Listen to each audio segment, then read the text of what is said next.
Wow. And welcome back to Sean's Corner. I was at a party with your girlfriend, she was butt naked. The corner where we discuss books and literature and of any genre. No. Crack it! There we go. Woo! The bat blue. Dad was a big fan of this, and I never. He told me to bring it home. Brought it home. He drank one. I drank 15 or 14. Kind of how it usually is, but. I think I've seen more than 15 in the recycling bin. Oh, without a doubt. Anyway, the BS Podcast web show. I still call it a podcast, so I'm trying to kick myself because you're not trying. It's not a podcast. It's very. It's a web visual. show. Yes, Okay. web show. Anyway, today we'll be discussing Pride and Prejudice, which What? is Pride and Prejudice. Okay. No, not really. Kind of, a little bit maybe. It's like it's not a rom-com though, but I found you laughing at stuff. We watched it together. It's hilarious. It is kind of funny. There was certain moments, but there's a certain formula about kind of like romantic movies like that. A lot of teasing back and forth. Yeah. Is that what it? Is that where they get you? Is that where they hook you? That's definitely one of the hooks. That's where they hook you. It makes me frustrated. But don't you love it? No. It'd be so much easier if you just skipped all the BS. That's what the show's called. And then just, hey, we can figure something But out. would that be satisfying in the end? No, but how long does that You happiness gotta have last the dance. before you want more of that dance? It's addictive, you know? It's the chase. It's the chase. That's the problem That's with very astute of modern relationships. People like the chase better. That's why the divorce rate's through the roof. That's the only reason. You realize this book was written in like the late 1700s, early 1800s. So has it always been about the chase? That's a really good question. It's always been about the chase. Like, How much do you feel like you know about Pride and Prejudice? I just watched the movie. Didn't read the book. Which version? 2005, Keira Knightley. Yeah. Well, I watched it with you. I did enjoy it. I didn't hate it. So who's your favorite character? The dad. The dad, Mr. The Bennet. dad, Mr. Bennet. Yes. Because he was like, even for it being what was it? What was the timeline here?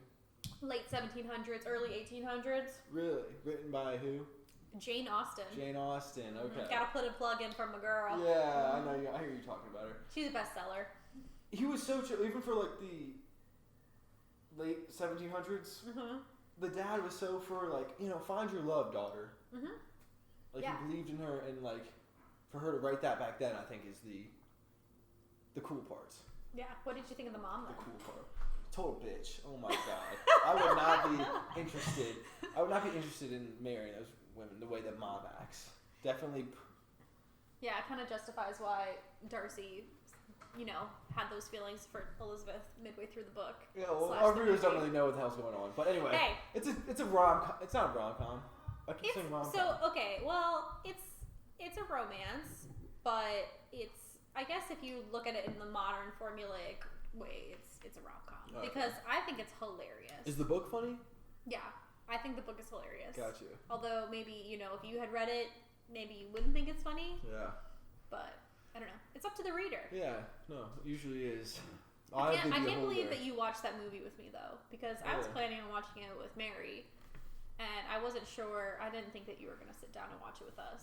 And when you were watching with us, and you were like, "What's going on here? Why did he say that? Oh my god!" Yeah. Yeah. What did you think of Mr. Collins proposing to Elizabeth? Yeah, cringe. That was the cringe. landmark. That was the breaking ground of cringeness. Yeah. If that was happening on YouTube today, Yeah. what's his name would be all over it. Cody Ko, just a lot of cringe. I don't like the cringe. No, it makes you feel cringe. There's a weird feeling. Yeah. But everybody knows it. Anyway, it made me somewhat interested in other things in that genre. The genre. Am I saying it right? Is it genre or genre? I've heard both. I heard both from you, but I haven't heard both from Genre, I know. I learned that in 3rd grade. Anyway, I'm back with the hair. My hair goes so fast, I feel like I look like Heat Miser, or the guy from Holes, the fraud guy, or Ron Weasley, of course, or Ron Weasley in book 5. Yes. Movie 5. Post, yeah. post early. You got the wave going though. Carrot Top. Really, you can plug in any redhead and make that. Except Bill Burr. I do not look like Bill Burr. Who's Bill Burr? He's a comedian, stand-up comedian. He's very loud and aggressive. So unlike you. I'm not aggressive. I definitely passive. I think my sarcasm levels are just 98 out of 100. Pushing LeBron levels as far as the sarcasm goes. But I don't think it's aggressive sarcasm. I think it's very. No, you're not aggressive. Like just maybe it's funny, but I'm also trying to question, without being like you're an idiot. So you actually avoid the cringe situations. Yes. Right? By using your sarcasm, you kind of try to deflect and just that. body composure and a soft eye. People like get in your. It's the main thing I look at, like people's eyes when they're to read their emotions. I don't know. Or their body language. Yeah. Yeah. Not only are you the first person to be drinking wine on this web show, you're also the first girl. So that's a win. Confetti everywhere. And it's 2020. I figured it was about damn time. How many episodes have you had? This is going to be the 15th, I believe. Okay, the next 5 consecutive episodes have to have women in I've tried. I've honestly reached out, and the whole COVID thing was definitely that's true. Added some obstacles. Well, I'm not drinking wine because I'm a woman. I'm drinking wine because it was open in the fridge. I was going to make this one joke about that being the only thing that's the first of the show. But then I was like, I got excited and I just said it and I blew the joke. We can do it again. Yeah? We can redo it. Okay. Okay, ready? So congratulations, Erin, which is my sister, by the way. Hello. Which many people don't know about. You kind of moved away before you were... I know. Separated Indiana, from... Stayed in Pennsylvania. You're the first guest to ever drink wine on this set, and that's the only first happening this episode. There's no other first happening this episode, but it looks delightful. Dad said it was 10 years old, and he said they go to shit after 8, so it's gonna be delicious. Really? Yeah. Wanna try it? The Chester County one? Yeah, it's from West Grove. It's like cider. Yeah, it is pretty sweet. It's cidery. Yeah, doesn't it taste like apples? It does. So we know now that that's not going to work. Takes 2 tries, but I failed. Anyway, from a young age, you've always been interested in what's going on in the environment around you, going walks. We had this nature preserve where we used to live in Pennsylvania. What was that called? What was it? Well, Lincoln University? The Peacedale Preserve. Peacedale. Yeah. So right next to our house where we grew up, the forest, the woods right next to it was a piece of farmland and piece of forest that was recently put into the Peacedale Preserve. So it wasn't really necessarily preserved when I was walking around in the woods, but it was mostly preserved. Gotcha. We're very mindful of what was going on around you. And I was like, like the environment. Well, that sounds so stupid. Like, you're just paying attention to what was in our water, kind of stuff like that. And so you eventually now work at the EPA, which I kind of sat around. I was doing the dishes, but you were in a meeting, and it sounded interesting. It sounded like there was just a team, like every other job, kind of out there. You have a task. But do you, like, in your few years of working there, have you, like, seen progress? Like, is there... Yeah. Yeah, I definitely... I've been working in air quality. And specifically in Region 3, which is like Pennsylvania, Maryland, Delaware, the District of Columbia, Virginia, and West Virginia. So are these all specific to air quality for the EPA? These regions, or are there other factors that go into these regions? So there's 10 regions. The country is divided into 10 regions. That there's a regional office that kind of does the environmental regulations for those specific areas, because of course the mid-Atlantic area is not the same as the West Coast. We don't have the same problems as California does, so why would we try to regulate them in the same way? For sure. There's definitely federal rules that kind of apply across the whole country, but on the specific environmental laws that apply to specific areas, that's kind of what I work in, just in the mid-Atlantic area. Okay, so how much of fault are those who smoke vapes? Because you've been on my watch list, and I'm coming for you. Yeah, people who vape. The mods, the...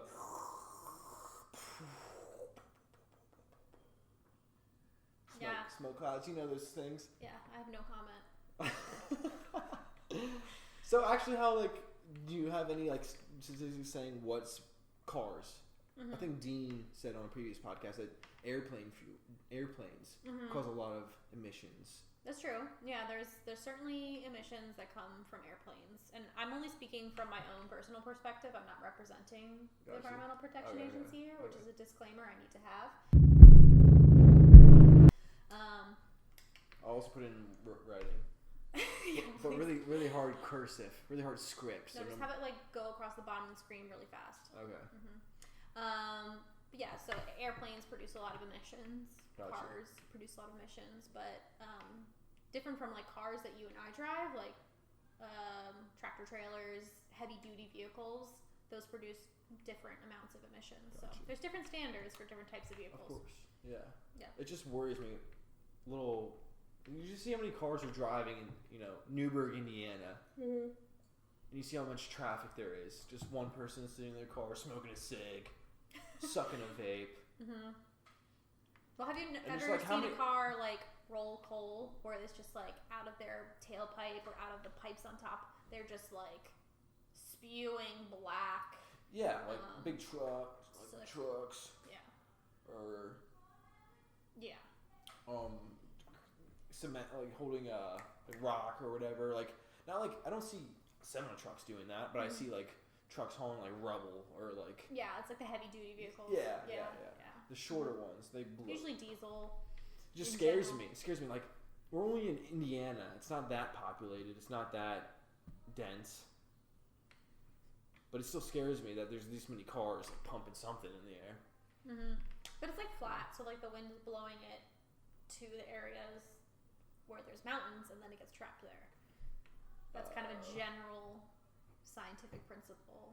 It's not that it's a complicated process with the atmosphere and meteorology, but it doesn't really stay here in Indiana, Doesn't it scare you though?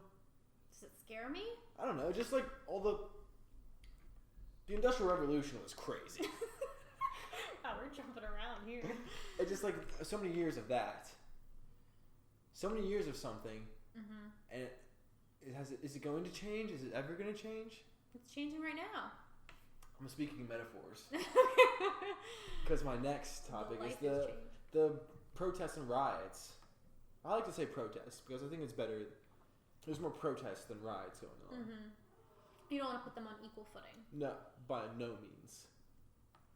It's crazy how media messes with it, and it's true.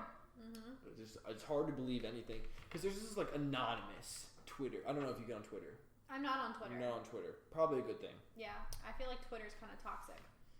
Scary is what words can do to different groups of people. And I've heard today that it was more on the right side of things. People think it was a microcosm of the United States, but it's not. I think it's much more. Younger people have it more than older people. Mm-hmm. Kind of. A lot of Twitter accounts are bots too. So how does that happen?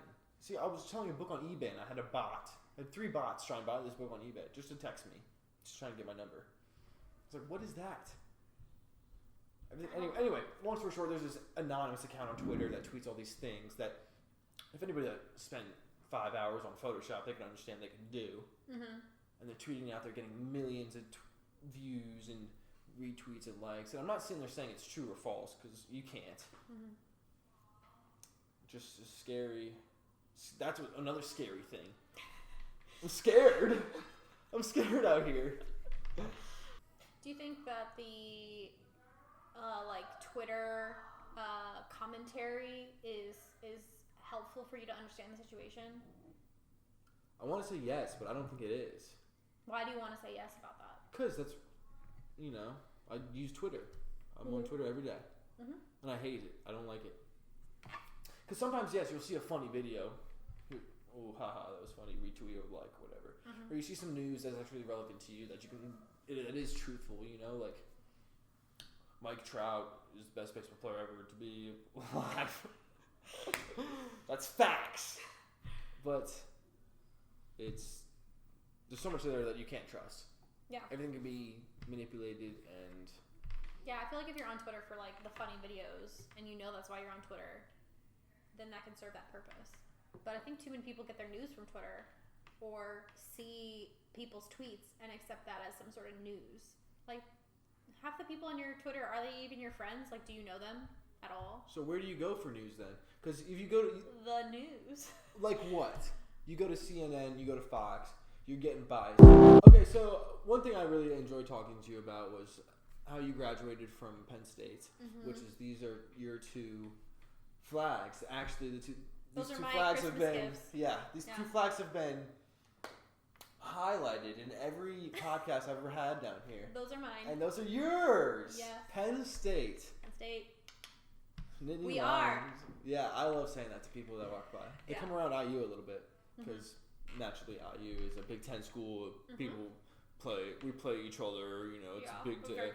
Dad wants to buy tickets to every Penn State IU game, but it's always like an inconvenient time for the family. So difficult weekend to try and go. He always texts me being like, "We're going to see Penn State versus IU this weekend." I'm like, "Great, thanks." Yeah. I'll be hiking. Penn State will probably win if it's football. Yeah. Basketball, probably not. Probably not.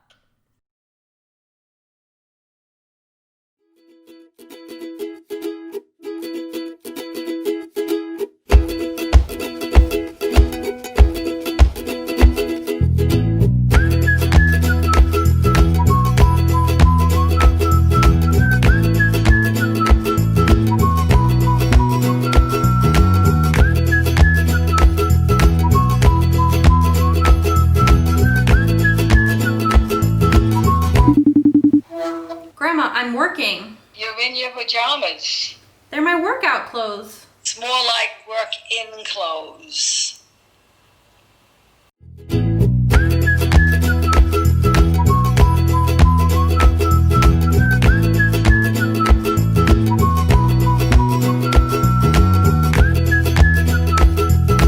So, what's your job again? What do you think?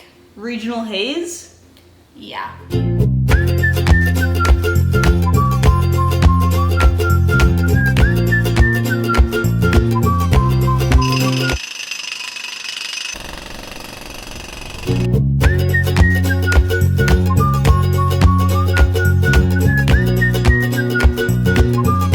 Erin, can you do your dishes?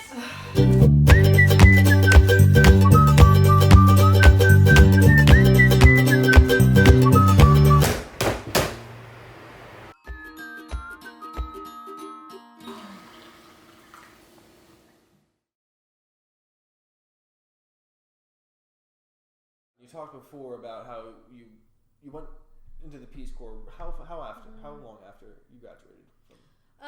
So the PSU. January after I graduated college. So I graduated college in May of 2014, and then I started Peace Corps in January 2015. Damn. Yeah. And then you went on that whole adventure. Oh yeah. Okay, so we're gonna spend the next hour and a half discuss. I'm kidding. That's all I have. No, we talked about it before. But what I thought was interesting was your experience, like transitioning from being in college to not being in college. Because for me right now, is like, oh, when August comes around, I'm on a deadline or something. Like I have to do something by August. Why is that your deadline? Because like school starts in August. Oh, because you're still like in your mind. You're still thinking on the academic Yes, calendar. exactly. Yeah. So that's only one thing, but also like people move away and kind of that situation. You had an interesting kind of Transition. take on that, especially going to Ethiopia for 2 years. Yeah. Well, I mean, like when I was a senior in college, I mean, I got lucky. I like knew what degree I wanted more or less, and I got into the school that I wanted. And so, when I was in college, I knew what I wanted to do after college. Peace Corps is like a 2-year program. It's 27 months. So I kind of had an idea, a picture in my mind of what I was going to do after college, assuming that I got into Peace Corps. So I was kind of trying to figure out what to do in those interim months, but like it didn't matter because I knew where I was going. So I was really lucky in that way.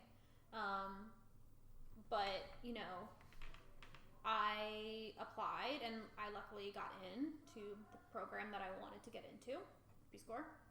And I had to figure out what I was going to do in those interim months. And you know, I kind of think that the year after college is tricky. Like, I really feel for you because it's, especially in the current situation, like, it's a rough time to be just graduated from high school or college, and I don't really know how that feels.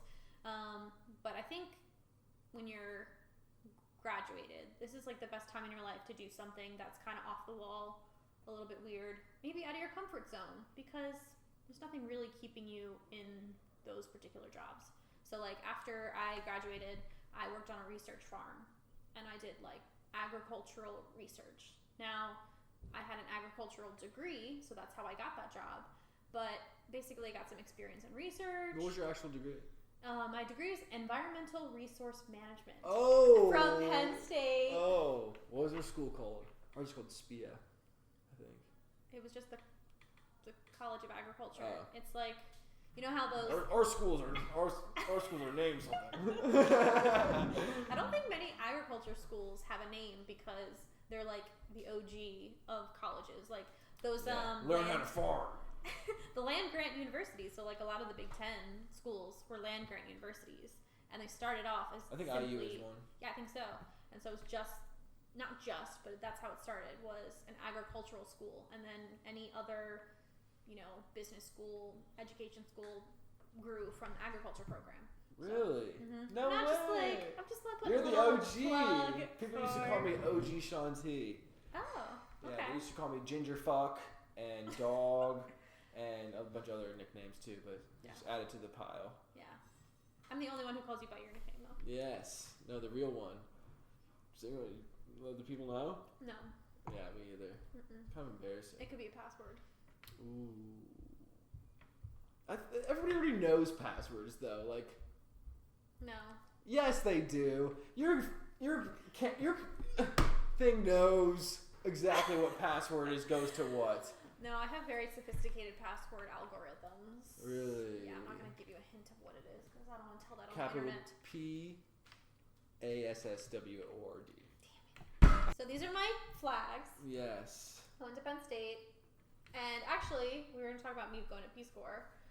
Oh right, I remember. Rewind. So I did the agriculture program, and then in the fall of the year before I did Peace Corps, I was an environmental intern. So I took an internship job. It was more or less unpaid, just like a very small stipend per week. It was like $200 per week or something, which is hilarious. Back when that was like 10 years ago, right? Or no, yeah, it was like 5 years ago. Yeah, 6 or 7 years ago, something like that. So like minimum wage was like what, like $3 anyway. Yeah, it was like less than minimum wage, but they gave me housing, so it was like definitely fair, and I definitely think that it was an amazing program. But it was kind of like an opportunity for me to grow my skills with teaching.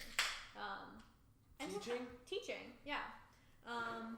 Learning how to teach, learning how to educate, and learning how to communicate. Teaching is an essential skill, I think, that a lot of people actually don't have.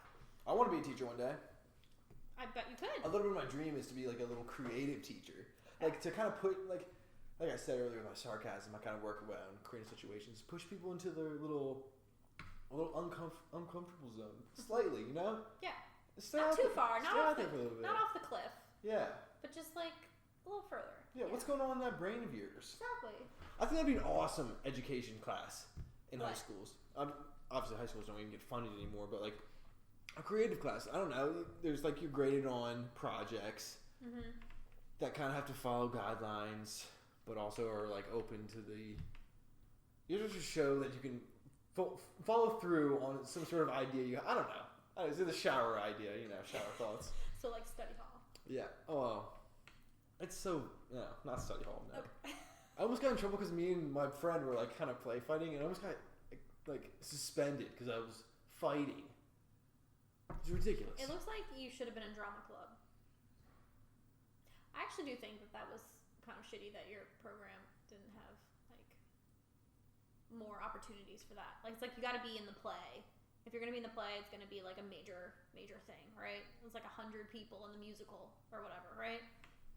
You can't just like be in drama club with 4 of your buddies and do a skit. Yeah, no. Why is that not like exactly? a thing? Yeah, much more. It's like enforced. Yeah, it's like too structured. Like what art classes are there though? What art classes? There's painting. Yeah. There's drawing, sculpting, ceramics. Yeah. I think jewelry was one class I had an option for. I don't know. They need to evolve. They need to get better. I think there should be a video editing class. No. No. There's too many video editors. There's too many photographers. People. My biggest beef is I don't have a lot of beef with anybody. Everybody's really like, come and go. But I got beef with photographers. People getting paid thousands of dollars to take pictures. Mm-hmm. And I know it's the directing. You have to direct people on big days and weddings and stuff. And you're sitting there with the bride and groom. Oh, obviously they're pretending to be happy. They're getting married. You know, like it's not hard to get people to pretend to be happy. Unless you're at a funeral. I don't know any funeral photographers. But come on. That'd be an interesting job. One of my cool ideas that I've had recently is I think people with money right now, like enough to spend $500 on a videographer or something, to like vlog a day for them. That is something that's so cool. I think that's such a better memory than photographs. You know, like if you have the ability to say like there's like a charter boat or something. They go out and a group of friends, they're 50 years old, they're going fishing, smoking cigars, laughing with each other, drinking beers, whatever. And they hire a videographer to follow them throughout the day, rather than just the photos. That are on your Facebook. Yeah. No, I get. That's a cool thought. I don't know. Maybe. Yeah, I think the capturing videos of stuff of just like everyday life, even if like those special moments that aren't the wedding, or the baby shower, whatever. That's nice to have the video of that. Like, I was at Mary's softball tournament this past weekend. Yeah. And we happened to get a shot of her hitting a home run. I know. I was when you said that, my sister Mary, by the way, she's been in one podcast too. Actually, you're not the first woman. Oh my god. She's a girl. Okay. I don't know the difference. She's not 18 yet. So. Is that the... I don't know. That's the... Okay, well, now we know. Hit a home run. I was so impressed that you even got it on camera. Well, you told me to. I know, but like, you sent one of her hitting a double, and I was like, oh, that's badass. Good for her. And then you sent one again, and I was like, oh, well, I wonder what this one is. Home run! And it was a home run. And I got chills a little. I was a proud brother. It was a proud brother moment. But yes, video is more... It's been fun for me to like rewatch that video. Yeah, because it's like, oh, that was like a moment in time. It wasn't just the picture. I think if I had just gotten a picture of her up at bat, it would be like whatever, But like the fact that it was a video. She did it 15 times that day. Yeah. No, it was fun. It was good. And I think you're right. If you have like out on a charter boat, it's like you want the picture of the reeling in, not just like the picture of the fish. I'm so sick and tired of people with pictures of the fish. It's like I want the whole experience. Yeah, because you showing me a picture of the fish, it was like, just been... look at this exciting moment, and it's like the first mate. So Joseph could have reeled it in for you, and then you hold it up to the camera. It, like doesn't prove anything to me. No, but then again, like I was saying with the whole Twitter and stuff being like hard to read and being scary, is you don't see the whole video. That's true. No matter what it is. Excuse me. You never see the whole video, and that's another scary thing. This is a scary web show right now, Erin. This is a scary web show? This one's scary. Bring up scary stuff. You could edit my words. I know. You could have a deep fake of my mouth. Say like something really like absurd, but like in like 3 different, like, I like to shower with socks on. and then we're going to cut it up. Just the audio says like, I like to shower with socks on. And people are like, what the fuck? No way. Avocados are not delicious. That's a hot take. I don't agree with that. We're going to have to stop this podcast right now. Avocados are really yummy. But I don't know. Just definitely more creative thing. Even Elon Musk was saying, there needs more people going into like entertainment and creative. Like the smarter people of the world need to go more into entertainment and create things rather than go to finance and banking. Which is the only reason why I did not go into finance and banking, because Elon Musk said not to, and I was like, that's the only reason why I'm not doing finance and banking. I don't agree with that though. I don't think more people need to go into that as like a job in an industry. I think more people need to have the opportunity to like express their artistic side. You know, people get rejected all the time. People are afraid to. But like, rejected by who? For what? Exactly. You know? Like, I have ugly... like 30 viewers. I'm being rejected. That's not rejection. No, you're right. It's like if I draw something ugly, like, who cares? I drew something. It like let me express my artistic interest. It's not talent, and like I'd have to do it a lot in order to gain talent to it. But like somebody could still enjoy it. Somebody could be like, "Oh, that looks nice," or somebody would be like, "That's ugly," and I'd be like, "I don't give." What is your take on graffiti? You live in Philadelphia, right? I live in Philadelphia. That's the third sector of the regional air quality of the EPA. Region 3. What is it? Is there any? I love graffiti, but I don't like it when it's, you know, like. Yeah. No, I know what you're saying. I don't like it when it inconveniences me, but I like it. Oh. Like I don't like it when you're on the subway or whatever. The little small amount of times I've ever been on the subway in my life, and it's like bad. Yeah. It's like on the seat, makes you feel like grind, you know. Yeah. No, I think makes you feel like you can't get away from it. Yeah. Well, there's definitely graffiti in Philly, but I think like the word graffiti, I would want to know like what your definition of it is, because Philly has like an amazing mural arts program, public mural arts program, and it has beautiful. Wait, so like art. the city like sponsors funds it. Yeah, there's like grants. Really? And there's like some sort of city code. I don't know what it is. I can't find the citation. Like I didn't look for the citation, but like there's some sort of part of the Philly code that says a certain square footage or something has to be public art of like wall space. And so there's a lot of beautiful, beautiful, amazing murals in the city of Philadelphia. So I think there's like a lot of people who appreciate that about Philly. And so I think if there is graffiti, I don't really see it as much. It might be like on subway platforms. Gotcha. And like. But do you see the murals like they're sponsored?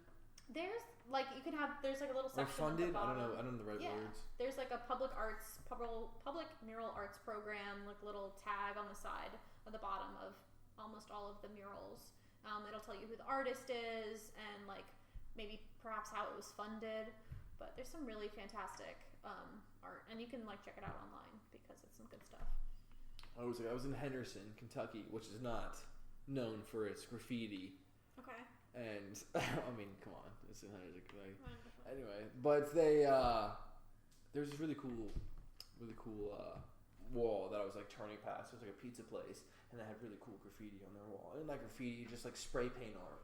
That's things done with spray paint. Yeah. I like to think of it as like public art. Yes. That's what it put.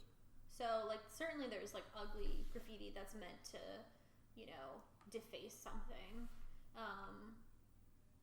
And sometimes that's a work of art in and of itself. Like I don't know if you saw like the Robert E. Lee statue that they're taking down in Richmond, Virginia. And no, but I saw the Edward Colston one. Yeah, that was in the UK. That was in the UK. That's awesome. Yeah. That's in the UK. I know. But the one in Richmond, Virginia, I was really struck by the graffiti. I put that in quotes for the people in the podcast. Rub show, Erin. Well, I don't know if the camera's really working. But like I feel like the pictures. I was really struck by the pictures that were taken of the graffiti that was on the Robert E. Lee statue. And like the pedestal around it, and I was like, "That is art! Like that is a fantastic photo." Really? Yeah. Of just like the words that were spray painted on there. I mean, I felt like that was a public work of art, and it was more demonstrative of history, I think, than the statue itself. Is he on a horse? Is that the one? Yeah, he's on a horse. Okay. Oh wow, I'm seeing it now.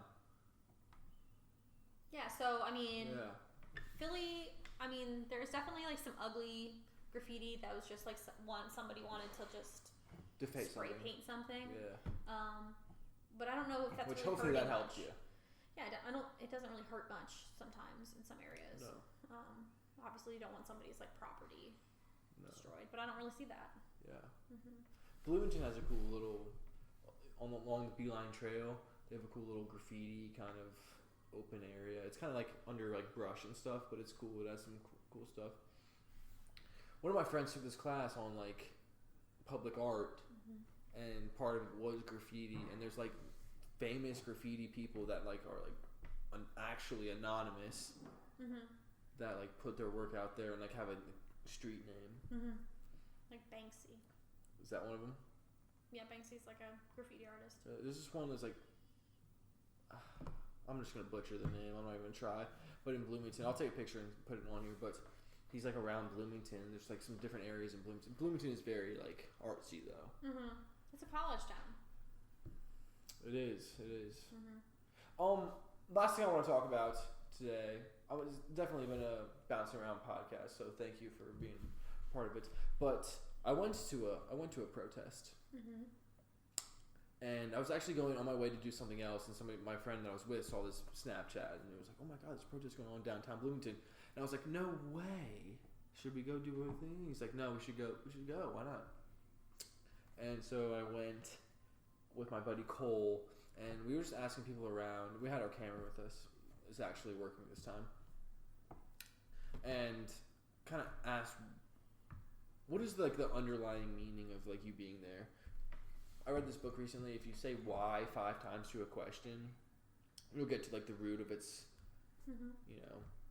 cause. Or so finally we got to like why 5 times. I didn't specifically say why 5 times, but she's like internal racism. And I was like, wow, that's real. That's white privilege. Not even knowing that you're white privileged. Anyway, we went to this protest. It was kind of chaotic for a second, but we got to talk to some people there and like have those uncomfortable conversations. And that's really the main point of all this. Have those uncomfortable conversations. Something you can learn from, rather than just I'm smoking weed. I don't want to talk about that. Or why do we like what? I don't want to talk about that. Makes me feel uncomfortable. The cringeness. Yeah. That's not even cringe. It's just like confronting. Yeah, I think it's hard to look yourself in the mirror, metaphorically, and look at the privilege that you might have experienced. It's hard to do that, but it is extremely necessary. And if now's the time to do it. Now is the time. If you don't do it now, then it's going to be too late. It's already too late, but now is the time. So I think everybody needs to really evaluate. All like people who are white really need to start looking at the way that white privilege benefits them. And we're being called, as like white citizens in America. We're being called by other citizens in this country to kind of look at the way that the systems were structured. And that's what the protests have really brought a voice to that. There's plenty of resources, and it's like even if you spend, a certain amount of time, however much time you want, like looking at some of the resources that are available. But I would really encourage everybody to like look into some videos, read a book, educate yourself. If you haven't already, like this is the time, this is the moment. You need to get in the conversation. And you have to face those hard difficulties. You have to have the difficult conversations, and hopefully you can have them with somebody. I just think a lot of it is a large percentage of people that don't want to realize that their already hard life is privileged. Am I going off on a limb saying that? I just talked to some kid the other day who said an inappropriate word, and I said, "Why? Like, would you say that around an African American?" And I did have a little uncomfortable conversation, and it was very, very constructive. And that was kind of the root of the cause. I feel like he didn't want to say that his already hard life was privileged. Like his parents are divorced. They didn't make a lot of money. Privilege doesn't mean. That's what I'm saying. Like, right. But he sees it as terms of economics, right? And not opportunity or security. So. Yeah, I think privilege is the right word, but I think people get scared or they don't like the implication that they have a silver spoon in their mouth, which is like not what privilege necessarily means. It's not what white privilege is. White privilege is a concept that white people have, no matter what socioeconomic status you had your whole life. It's something about the structural institutions of this country and how they're structured to marginalize certain people and to prop up. What does marginalize certain people? I think we even need to dive into that. If you're gonna, I mean, I don't know, marginalize, like put people on different quadrants. Yeah, it like gives different value to the lives of different people based on skin color. So if you are, you know, a white person, you might not get shot by a police officer, but if you're a black person doing the exact same thing, you might get shot by a police officer. And the evidence shows that you can't beat away that. You can't explain any more about that those videos you see. See, that's the sad thing though, is like there is still a lot of video evidence of instances of police brutality, as you know, one example, that get dismissed in courts because of the institutions and the rules that we have that are protective of those institutions, are protective of the people who perpetrate those acts.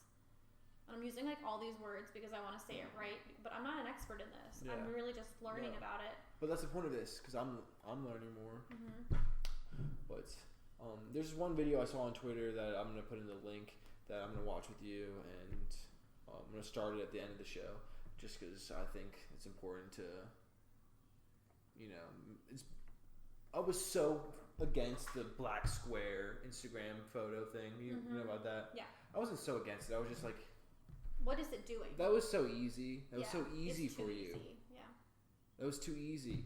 And one of my friends, who was a good friend of mine, he did make a good point. He said, like, what is it not doing though? And I was like, it's the bare minimum. It is the bare minimum. You're like just protecting you're just trying to be there on the right side of history, which good for you, but also not everything's recorded. Not everything is lucky enough to be on a web show or a podcast or whatever the fuck. Don't do things just to be on the right side of history.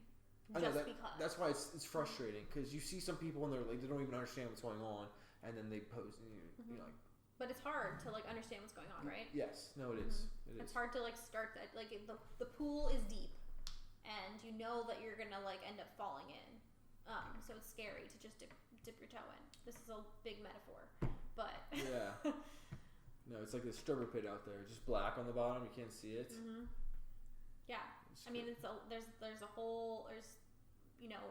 You can't years see the bottom. That's a of good history in this country. That's a good metaphor. And it's not your fault if you don't know something, but it's your fault if you learn something and then you continue to ignore it. Well put. And so, what does this have to do with air pollution? I'm kidding. Well, just to really, for my own conscience, to try and make a better effort on my own half, to learn more. Me and you are going to sit here and watch this video that I saw. It's a 10-minute video. Okay. I'm not quite sure who it is, but we can definitely get another glass of wine and understand it. But thank you for being on, and love you very much. Love you too.